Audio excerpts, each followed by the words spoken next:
Hello students, welcome back. Today we are going to discuss regarding the chapter the new centers of power. आज के lecture में हम chapter के किसी एक पार्ट की या एक टॉपिक पर डिस्कस नहीं करेंगे, बल्कि आज का जो हमारा लेक्चर होगा वो पूरे चैप्टर की समरी है, यानी जिसमें हम पूरा चैप्टर कलेक्टिवली डिस्कस करेंगे, क्योंकि एग्जाम में जाने से पहले आपको कहीं ना कहीं ऐसा मैटर चाहिए जहाँ से आप सारा कुछ इकट्ठा एक ही समय में रिवाइज कर पाएँ. तो at that time this lecture will be helpful for you. अब इस चैप्टर का जो नाम है ये आपकी एनसीईआरटी बुक में इट्स योर चैप्टर नंबर 4, जिसमें आपके बुक में इसका नाम जो लिखा हुआ है that is alternative centres of power. As we all know कि सिलेबस चेंज हुआ था और सिलेबस चेंज होने के साथ साथ चैप्टर्स के नाम भी बदल गए थे. वही जो अल्टरनेटिव सेंटर्स ऑफ पावर है उसका नया नाम क्या है, the new centres of power. इसके साथ साथ इस चैप्टर में कुछ टॉपिक्स ऐड भी हुए थे. पहले जो है इस चैप्टर में बात की गई थी सिर्फ यूरोपियन यूनियन, आसियान और चाइना की, लेकिन इसमें कुछ और टॉपिक्स भी ऐड हुए हैं. वो कौन कौन से हैं? BRICS, Israel, Russia and India. तो आज के लेक्चर में हम उनके बारे में भी साथ साथ डिस्कस करेंगे.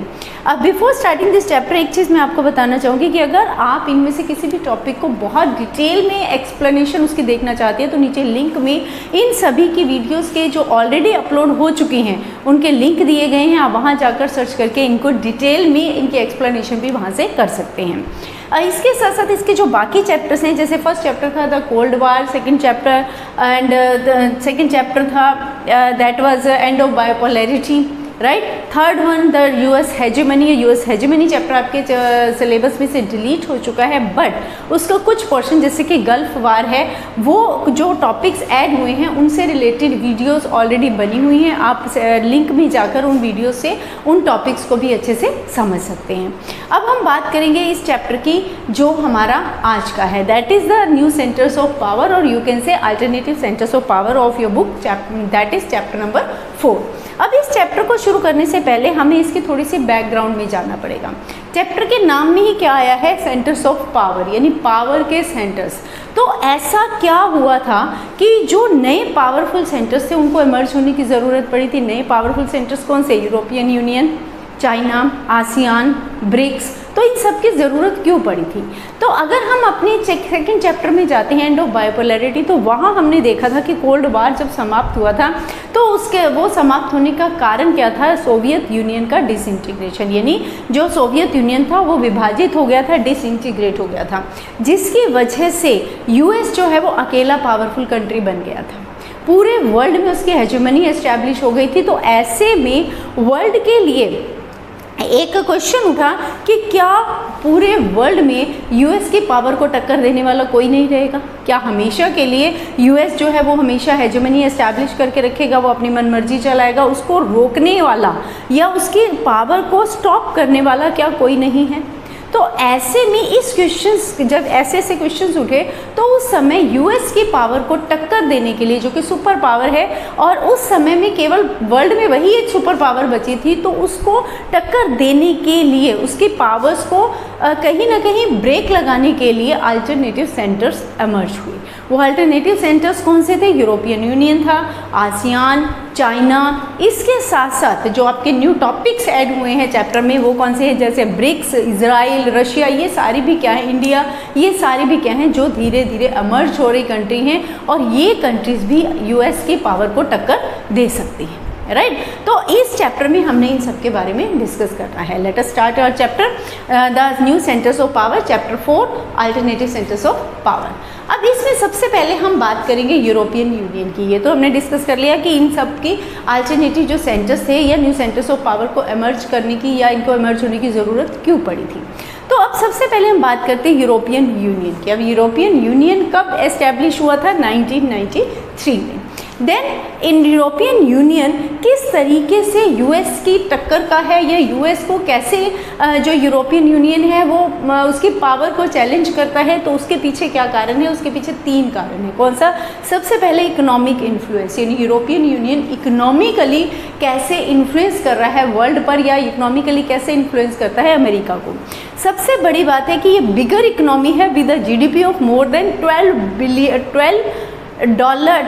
Trillion in 2005, slightly larger than the US. सबसे पहला क्या है कि 2005 में ये देखा गया कि ये $12 ट्रिलियन, ट्रिलियन यानी 3 गुना, $12 ट्रिलियन जो है यूएस की जो जीडीपी है उससे बड़ा है। और ये क्या है, ये थोड़ा सा यूएस की जीडीपी से ज़्यादा, इसकी जीडीपी कितनी थी, $12 ट्रिलियन से भी ज़्यादा, जो कि यूएस की जीडीपी से थोड़ी सी ज़्यादा है। दूसरा क्या है, इसकी जो करेंसी है यूरो, यूरोपियन यूनियन की करेंसी क्या, it can come as an 1 mark question, euro, तो वो भी यूएस डॉलर के लिए थ्रेट है क्योंकि उसकी भी वैल्यू स्लाइटली ज़्यादा है। Then share of world trade is 3 times larger than the US. World में अगर हम ट्रेड की बात करें तो पूरे वर्ल्ड के ट्रेड में जो शेयर है वो भी यूरोपियन यूनियन का बाकी यूएस से थोड़ा सा ज़्यादा है। यूरोपियन यूनियन क्या है, जितनी भी यूरोपियन कंट्रीज़ हैं उन्होंने मिलकर जो यूनियन बनाई है। देन सेकेंड, ये तो बात हो गई इकोनॉमिकल इन्फ्लुएंस की। अब पॉलिटिकली एंड डिप्लोमेटिक इसकी इन्फ्लुएंस कैसे है। इसके जो 2 मेंबर है ब्रिटेन एंड फ्रांस, ये यूनाइटेड नेशन की जो सिक्योरिटी काउंसिल है, यूनाइटेड नेशन सिक्योरिटी काउंसिल में परमानेंट मेंबर है। And we all know very well कि यूनाइटेड नेशन की जो परमानेंट पावर है मेंबर्स हैं उनके पास वीटो पावर है, और जिनके पास वीटो पावर है उनको मुझे बताने की ज़रूरत नहीं है, यू नो वेरी वेल कि उनके पास कितनी ज़्यादा पावर होगी, वो किस तरीके से यूएस को टक्कर दे सकते हैं। Then several non permanent members are also the member of EU. European Union के बहुत सारे ऐसे मेंबर हैं जो यूनाइटेड नेशन के नॉन परमानेंट मेंबर्स भी हैं, राइट। तो इस तरीके से यूनाइटेड नेशन में कोई भी सिक्योरिटी काउंसिल में किसी भी तरह का डिसीजन लिया जाता है, कोई लॉ बनाया जाता है, तो उसमें इन मेंबर्स की पार्टिसिपेशन भी होती है, और ये किस पर अफेक्ट करती है, US, right. Then third one is military influence. अब अगर इनके मिलिट्री यानी इन सभी यूरोपियन कंट्रीज जिन्होंने मिलकर यूरोपियन यूनियन बनाया है, अगर उनकी मिलिट्री पावर को मिला दिया जाए, सबकी मिलिट्री पावर को कंबाइन उसमें देखा जाए, तो ये सारी जो कंबाइन फोर्स है पूरे वर्ल्ड में 2nd लार्जेस्ट आर्म फोर्स है, राइट। इसके साथ साथ टोटल जो ये डिफेंस पर खर्च करती है यूएस के बाद 2nd नंबर पर अगर सबसे ज़्यादा खर्चा डिफेंस पर किया जाता है तो वो कौन करता है, यूरोपियन यूनियन। एक्सेप्ट दैट इसके जो 2 मेंबर हैं ब्रिटेन और फ्रांस, जो कि परमानेंट मेंबर भी हैं, उनके पास न्यूक्लियर वेपन्स भी हैं, यानी वो न्यूक्लियर स्टेट्स भी हैं। एक्सेप्ट दैट जो स्पेस और कम्युनिकेशन टेक्नोलॉजी से रिलेटेड पूरे वर्ल्ड में 2nd मोस्ट इम्पॉर्टेंट सोर्सेज है European Union. Then after that अब ये माना 2003 में, यहाँ इनका थोड़ा सा है कि 2003 में इन्होंने कोशिश की थी कि यूरोपियन यूनियन का अलग से कॉन्स्टिट्यूशन बनाया जाए, लेकिन वो कामयाब नहीं हो पाए थे। उसके कामयाब ना होने के कारण क्या थे वो भी आगे हम जब कंट्रोवर्सीज की बात करेंगे तो उसमें वी विल डिस्कस, राइट। तो इस तरह से हम देखते हैं कि इकोनॉमिकली, पॉलिटिकली और मिलिट्री तीनों ही तरीके से यूएस के ऊपर ये हावी है, ये जो है पूरे वर्ल्ड में अपना इन्फ्लुएंस एस्टेब्लिश कर रहा है। अब बात करते हैं कि इस यूरोपियन यूनियन अगर ये इकोनॉमिकली, पॉलिटिकली, मिलिट्री इतना पावरफुल है तो इसके लिमिटेशंस क्या है, ऐसा क्या हुआ किस कारण से ये कॉन्स्टिट्यूशन नहीं बना पाए, राइट। तो लिमिटेशन और कंट्रोवर्सीज क्या है, इसमें ये माना जाता है एक तो न्यू मेंबर्स को इंक्लूड करना, कि कौन से मेंबर्स होंगे जो यूरोपियन यूनियन का पार्ट बनेंगे, क्योंकि जब सोवियत यूनियन डिसइंटीग्रेट हुआ था तो बहुत सारी कंट्रीज़ हो गई थी वो, राइट, डिवाइड हो गया था हर उसमें। तो अब उनमें से कौन सी कंट्रीज़ ऐसी हैं जिनको इसका मेंबर बनाना चाहिए, कौन सी है जिनको नहीं बनाना चाहिए। तो जो यूरोपियन कंट्री के मेंबर कंट्रीज़ हैं उनमें इस बात को लेकर भी आपस में कंट्रोवर्सी है। एक्सेप्ट दैट यूरो जो है इसको सभी कंट्रीज़ अपनी नेशनल करेंसी नहीं बनाना चाहती। फिर जो मेंबर स्टेट्स हैं, हर मेंबर स्टेट के दूसरी फॉरेन कंट्रीज़ के साथ अपने अपने अलग अलग तरह के फॉरेन रिलेशंस हैं। सपोज मान लीजिए जैसे हम ये कह सकते हैं कि सपोज कंट्री ए है, कंट्री बी है, कंट्री सी है, तो कंट्री ए के बी के साथ रिलेशन है अच्छे, लेकिन बी ए के सी के साथ अच्छे रिलेशन नहीं है। बट इट्स नॉट नेसेसरी कि बी के सी के साथ अच्छे ना हो, बी के सी के साथ अच्छे हैं, बी के ए के साथ भी अच्छे हैं। तो हर कंट्री के अपने पर्सनल फॉरेन रिलेशंस हैं। एक्सेप्ट दैट डिफेंस पॉलिसीज़ अपनी अपनी हैं। फिर ब्रिटेन से ब्रिटेन जो कि इसका मेंबर है और जो कि यूरोपियन यूनियन में यूनाइटेड नेशन सिक्योरिटी काउंसिल का परमानेंट मेंबर भी है, उसने यूरोपियन यूनियन की मार्केट से खुद को अलग रखा हुआ है। तो ये क्या है, इसकी लिमिटेशंस थी। ये हमारा किसके बारे में था, all this is about the European union. बाकी इसमें 1 मार्क क्वेश्चन किस तरीके से बनते हैं, 2 मार्क्स कैसे आ सकते हैं, 4 marks as well as 6 marks question, ये आप नीचे दिए गए लिंक में जब डिटेल डिस्क्रिप्शंस में जो पार्ट्स में वीडियोस बनी हुई है डिटेल में, उसमें जाकर आप उनको अच्छे से समझ सकते हैं कि किस तरीके से कहाँ पर कौन से क्वेश्चंस बन सकते हैं, किस फॉर्म में आ सकते हैं, राइट। इसके बाद अब जो सेकंड पावरफुल जो सेंटर एमर्ज हुआ वो कौन सा था, आसियान। अब आसियान एस्टैब्लिश कब हुआ, 1967 में। यहाँ आपको यह ध्यान रखना है कि मैं थोड़ा फास्ट कर रही हूँ बिकॉज इट इज़ समरी, जिसमें हम सिर्फ एक रिवीजन ले रहे हैं, हम लोग डिटेल में डिस्कस नहीं कर रहे हैं, हम डिटेल में एक रिवीजन ले रहे हैं, एक समरी पढ़ रहे हैं कि पूरे चैप्टर में क्या बताया गया है। डिटेल एक्सप्लेनेशन के लिए आपको नीचे जो लिंक में इनकी डिटेल वीडियोज़ दी गई हैं, लिंक दिए गए हैं, उनको देखना होगा, राइट। देन आसियान इन 1967। अब आसियान कब एस्टेब्लिश हुआ, 1967 में। आसियान की फुल फॉर्म क्या है, association of south east Asian nation. European union में सारी यूरोपियन कंट्रीज थी, अब आसियान में कौन सी कंट्री है, south east Asian Nations, right. अब इसमें जब ये स्टार्टिंग में एस्टैब्लिश हुआ था तो इसमें केवल 5 मेंबर थे, 5 कंट्रीज ने मिलकर आसियान को एस्टैब्लिश किया था। वो 5 कंट्रीज कौन कौन सी थी, इंडोनेशिया, मलेशिया, फिलीपींस, सिंगापुर और थाईलैंड। इन्होंने जब ये 5 कंट्री इकट्ठी हुई थी तो दे साइंड ट्रीटी कह लीजिए या एक डिक्लेरेशन जिसको नाम दिया गया है, वो कहाँ साइन किया गया था, इन बैंकॉक में। बैंकॉक में इन कंट्रीज़ ने एक डिक्लेरेशन पर सिग्नेचर किया था। डिक्लेरेशन का मतलब कोई भी जैसे कोई ट्रीटी होती है या कोई समझौता होता है, जैसे नाटो था, वारसा पैक्ट था, जिसमें कुछ टर्म्स एंड कंडीशन थी जो इन सब ने मानी थी। तो उसको हम क्या कहते हैं, जो आसियान की एस्टैब्लिशमेंट थी वो कब हुई थी, after signing the Bangkok declaration. इस पर अलग से क्वेश्चन आ सकता है। देन बाद में इस पे Brunei, Darussalam, Vietnam, Lao PDR, Myanmar and Cambodia, ये 5 और कंट्रीज थी जिन्होंने बाद में इसको ज्वाइन किया। और एट प्रेजेंट टोटल जो आसियान के मेंबर्स हैं वो कितने हैं, 10 कंट्री मेंबर्स जो है इस समय आसियान की मेंबर हैं। अब जो आसियान एस्टैब्लिश किया गया था, इसके पीछे इसके ऑब्जेक्टिव्स क्या थे, what were the objectives of the ASEAN. तो आसियान का सबसे पहला बड़ा ऑब्जेक्टिव क्या था, टेरिटोरियल डिस्प्यूट्स, कि अगर आसियान की जो मेंबर कंट्रीज हैं इनके आपस में किसी टेरिटरी को लेकर, बॉर्डर को लेकर किसी तरह का कोई कन्फ्लिक्ट या कोई डिस्प्यूट होता है तो वो आपस में ये निगोसिएशन से सुलझाएंगे, उसको किसी भी कीमत पर वार में कन्वर्ट नहीं करना है, राइट। दूसरा था टू एक्सक्लेट इकोनॉमिक ग्रोथ। दूसरा, जितनी भी इसकी मेंबर कंट्रीज हैं ये आपस में एक दूसरे को कोऑपरेट करेंगी किस चीज़ में, एक दूसरे को इकोनॉमिकली डेवलप करने में। तीसरा, प्रमोट रीजनल पीस, की रीजनल पीस यानी हर जगह हर आपस में इन कंट्रीज़ के किसी भी तरह की कोई वार, कोई लड़ाई नहीं होगी, बल्कि आपस में कोई अगर इनका कन्फ्लिक्ट है तो उसको पीसफुली ढंग से ये सॉल्व करेंगे जिससे कि वहाँ पर पीस एस्टैब्लिश हो पाए। Then create free trade area, economically develop होने के लिए they have started the free trade area, यानी कि वो एरिया, वो जगह जहाँ पर एक साउथ एशियन कंट्रीज अगर आपस में ट्रेड करती हैं तो वो फ्री ट्रेड है, आपस में एक दूसरे से वो किसी तरह का कोई टैक्स बैरियर नहीं लगाएंगे। इससे क्या होगा कि उनकी इकोनॉमिकली ग्रोथ होगी, right. Again for more detail आप दिए गए लिंक में जो वीडियोज़ हैं, लिंक दिए गए हैं, उनसे आप इनको और अच्छे डिटेल में समझ सकते हैं। इसके बाद नेक्स्ट आ जाता है आपका अलग से क्वेश्चन आता है ऑन आसियान वे। आसियान वे क्या है, आसियान वे क्या है।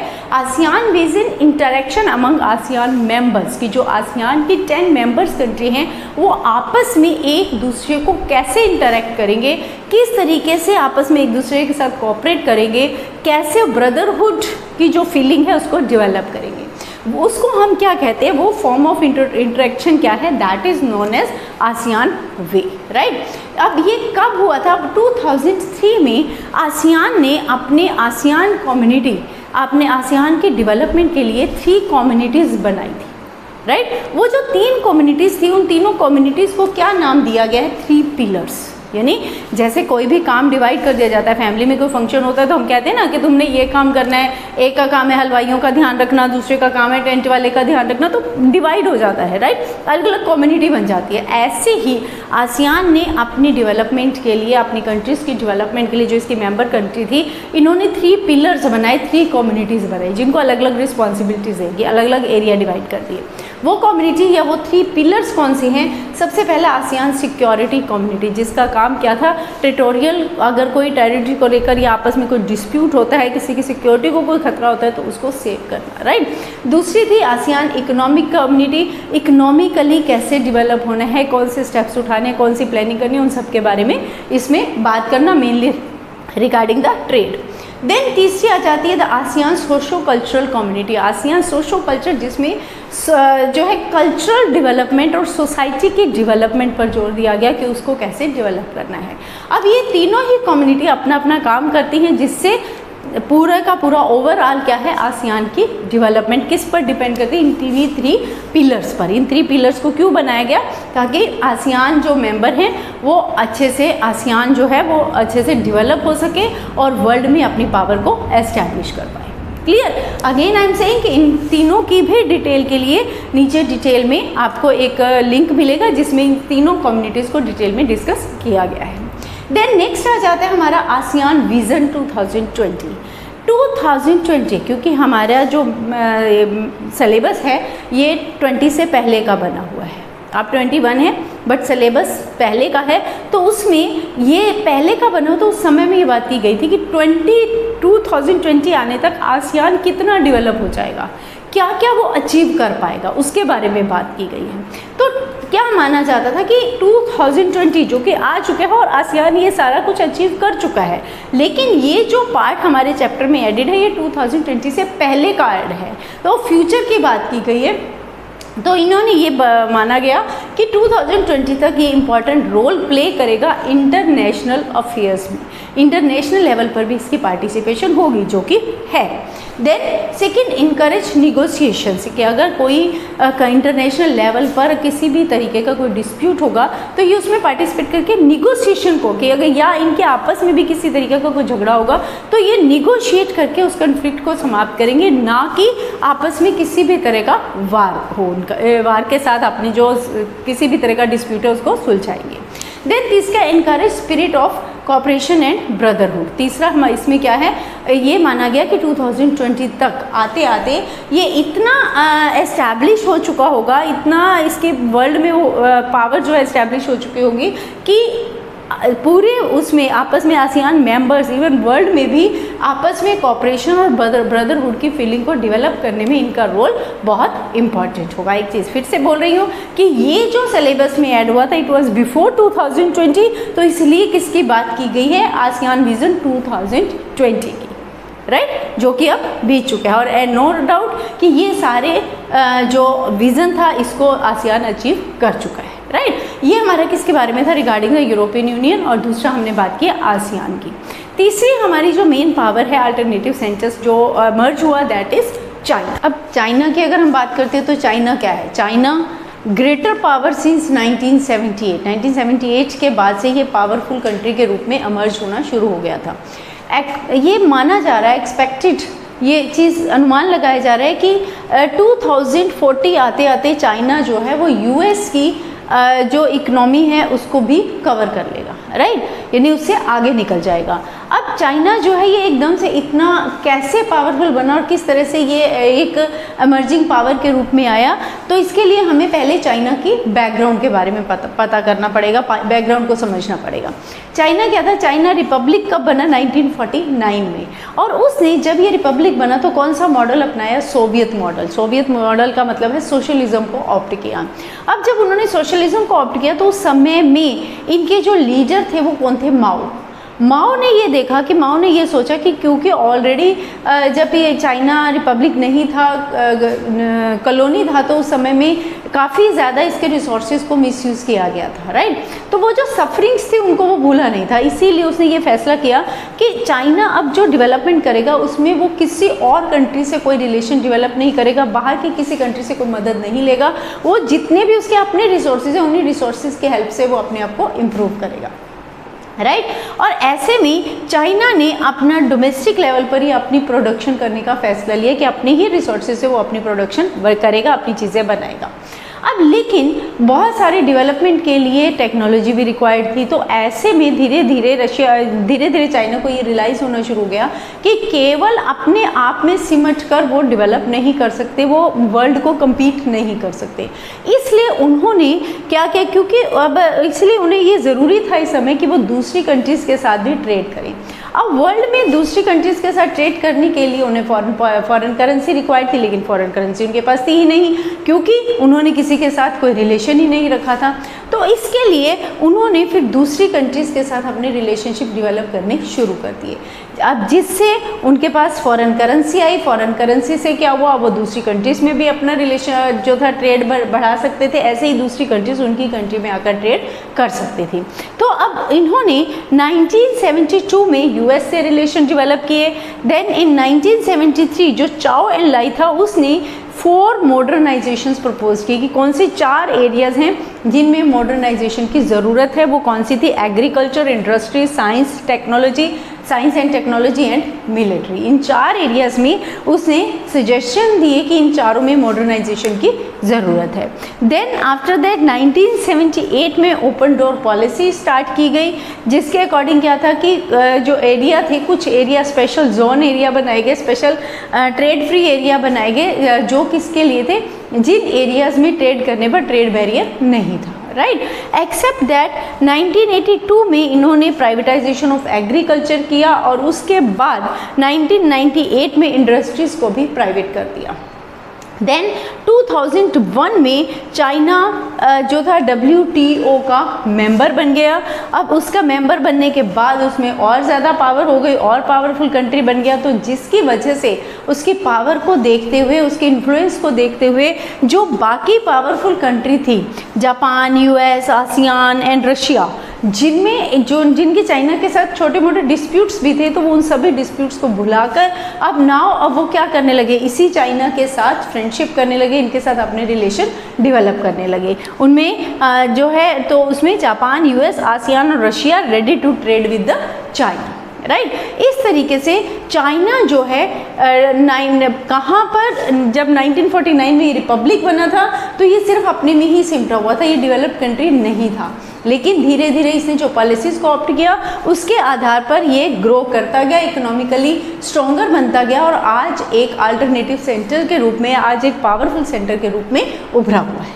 क्लियर? अगर आपको इसके पूरे डिटेल में और भी अच्छे से डीप एक्सप्लेनेशन को देखना है तो go to the link given in given in the description box.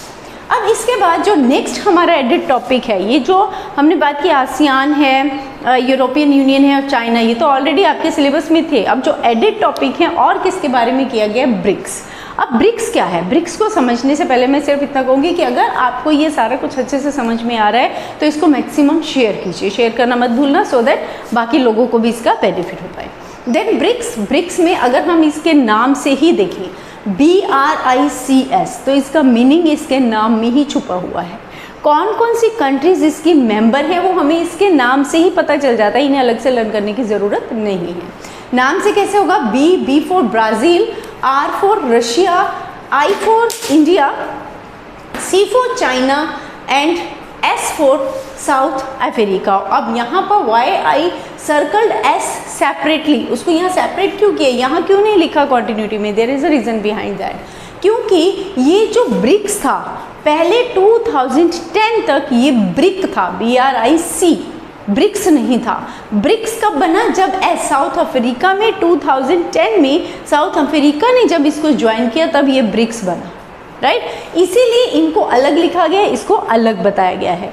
अब ब्राज़ील, रशिया, इंडिया और चाइना, ये चारों मेंबर्स थे पहले। 2006 में ब्रिक बना था, BRIC, राइट। लेकिन उसके अलावा इसमें फिर 2010 में साउथ अफ्रीका ने इसको ज्वाइन किया। इनका जो फर्स्ट समिट हुआ था, फर्स्ट समिट में साउथ अफ्रीका नहीं था। फर्स्ट समिट में सिर्फ ये 4 कंट्रीज थी और ये कब हुआ था? 16 जून 2009 को वेनेजुएला में, राइट। देन अब इसके अलावा जो इसके 2 मेंबर कंट्रीज हैं, रशिया और चाइना, ये दोनों क्या हैं? यूनाइटेड नेशन सिक्योरिटी काउंसिल के परमानेंट मेंबर हैं, इनके पास वीटो पावर है। अब इसी से अंदाज़ा लगाया जा सकता है कि ब्रिक्स जो है किस तरह से एक इमर्जिंग पावर, इमर्जिंग सेंटर के रूप में, पावरफुल सेंटर के रूप में उभर रहा है, राइट। अब इसका जो हेड क्वार्टर है वो कहाँ है? Shanghai, China. क्लियर? अब इसके फीचर्स क्या हैं, ये इतना इंपॉर्टेंट क्यों है, कैसे हम कह सकते हैं कि ये भी एक पावर ऑफ सेंटर है या एक अल्टरनेटिव सेंटर ऑफ पावर है? तो इसका अप्रॉक्सीमेटली 41% यानी approximately half of the world population वो कहाँ रहती है? इन्हीं 5 कंट्रीज में। पूरे वर्ल्ड की अगर पॉपुलेशन को काउंट किया जाए और इन 5 कंट्रीज़ की पॉपुलेशन को काउंट किया जाए तो पूरे वर्ल्ड का अप्रॉक्सीमेटली हाफ और यू कैन से 41% पॉपुलेशन जो है वो कहाँ पर रहती है, इन्हीं 5 कंट्रीज़ में।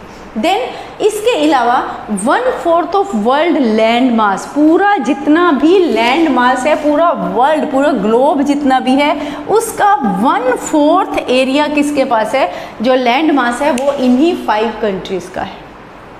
Clear?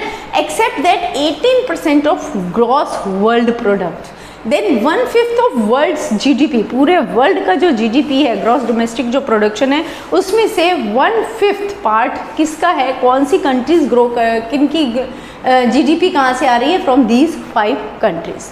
Then estimated that it will overtake G7 by 2030, जो G7 कंट्रीज है, जो 7 कंट्रीज को मिलाकर G7 बना हुआ है, तो ये माना जाता है कि 2030 तक जिस हिसाब से ये ग्रो कर रहा है, जिस तरीके से ये स्टैब्लिश मतलब पावरफुल, इसकी पावर जो है वो इंक्रीज हो रही है, राइज हो रहा है ये ब्रिक, उस हिसाब से ये अंदाज़ा लगाया गया कि 2030 तक G7 कंट्रीज़ को ये G7 को ये क्रॉस कर जाएगा, उनसे आगे निकल जाएगा।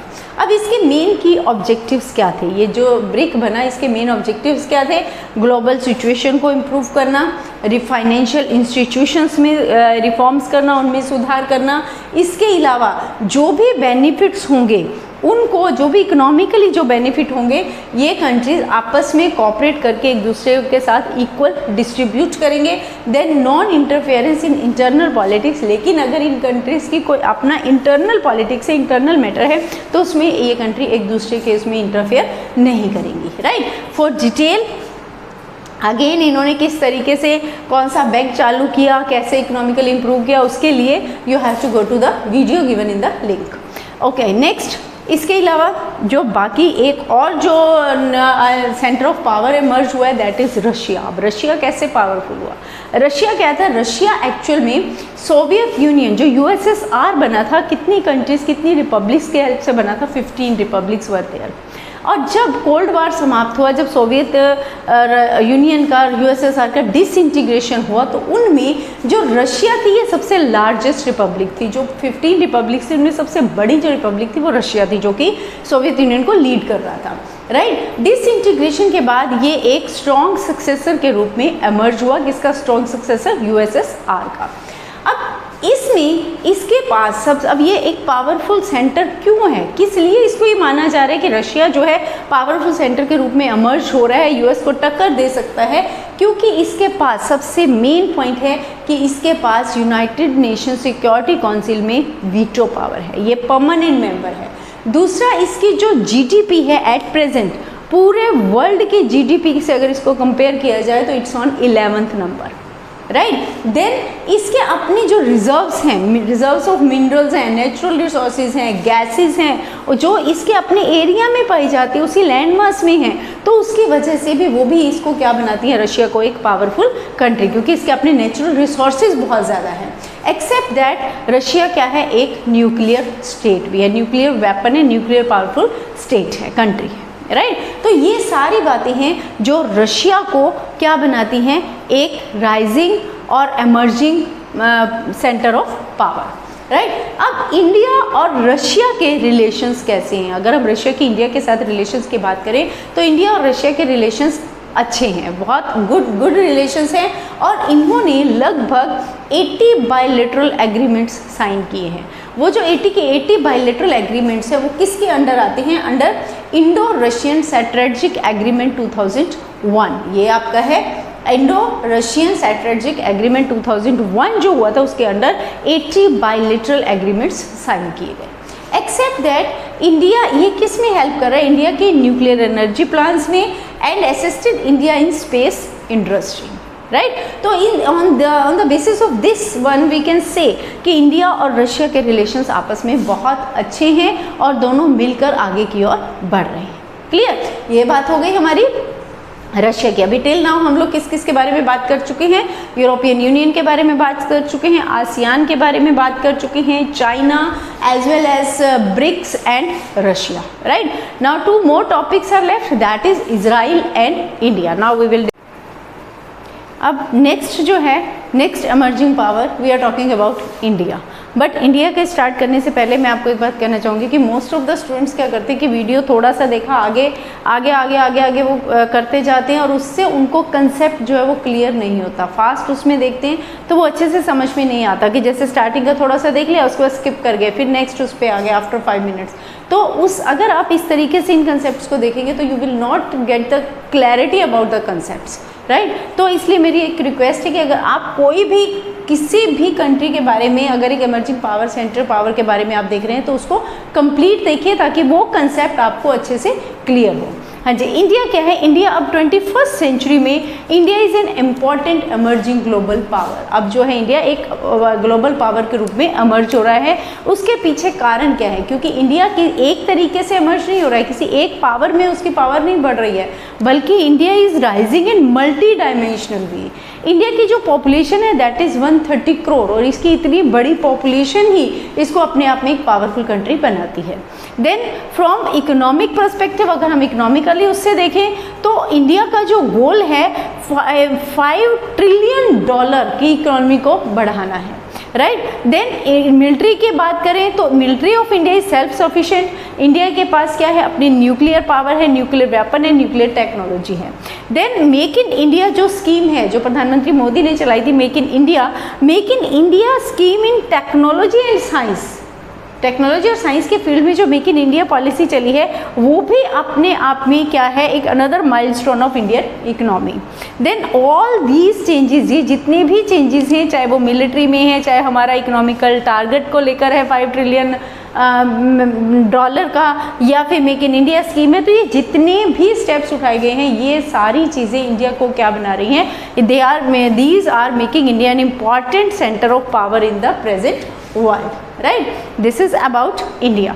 अब लास्ट हमारा जो टॉपिक है इजराइल। इजराइल के बारे में यहाँ आपको एक उसके बारे में एक छोटी सी आउटलाइन मिल रही है, बट अगर आप इजराइल को अच्छे से समझना चाहते हैं तो आप लिंक में दिए हुए जो डिस्क्रिप्शन में लिंक दिया गया उसमें जाकर इस वीडियो को डिटेल में ज़रूर देखिएगा, क्योंकि उसमें with the help of a map मैंने एक्सप्लेन किया है कि इजराइल पहले क्या था और किस तरह से इजराइल बना, इसकी बैक हिस्ट्री भी उसमें एक्सप्लेन की गई है। साथ ही साथ इंडिया और इजराइल के रिलेशंस को भी बहुत अच्छे से उसमें समझाया गया है। तो अगर आप इसकी डीप स्टडी करना चाहते हैं, अच्छे से इसको समझना है, तो go to in that link and see the full video.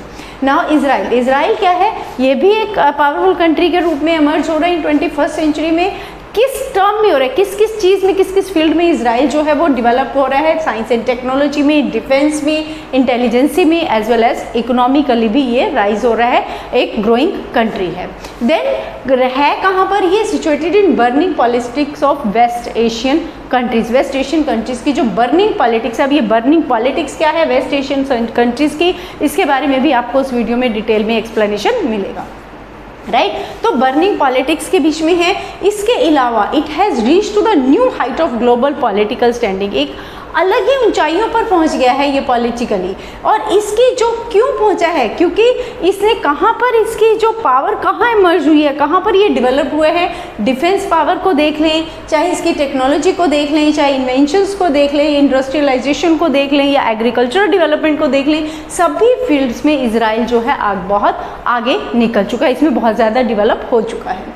Then Israel जो है is placed in the contemporary global politics. अगर हम वैसे बात करें एक जर्नली उसमें कि इजराइल कहाँ है, जो कंटेम्प्रेरी एट प्रेजेंट जो ग्लोबल पॉलिटिक्स है उसमें एक पावरफुल कंट्री, एमर्जिंग कंट्री के रूप में है, एमर्जिंग पावर के रूप में है। लेकिन अगर पर्टिकुलरली इसकी बात करें तो उसमें क्या है? ये अरब डोमिनेटेड वेस्ट एशियन पॉलिटिक्स में अमर्ज हुआ है, जहाँ पर कितनी तरह के कन्फ्लिक्ट्स है, वो सारे कन्फ्लिक्ट्स जब आप वीडियो देखेंगे और उसमें जब आप ये चीज़ देखेंगे burning politics of west country, जब आप इस पॉइंट्स को अच्छे से समझ जाएंगे डिटेल में with the help of map, then you will be able to understand this in clearly कि किस तरीके से वेस्ट एशियन पॉलिटिक्स में इसने अपने आप को उभारा है, कितने वहाँ कन्फ्लिक्ट्स हैं उनमें से कैसे ये उभर कर बाहर आया है और वर्ल्ड में इसने एक अपनी जगह बनाई है। So all this is about your chapter the centres of power, the new centres of power, और you can say alternative centres of power chapter 4। अगर आपको ये वीडियो अच्छे से सब पसंद आई है और अच्छे से समझ में आया सारा concept, don't forget to share, subscribe this video. और अगर कहीं प्रॉब्लम है, कुछ कन्फ्यूज़न है, तो go to the comment section and you can share your problems there. Thank you.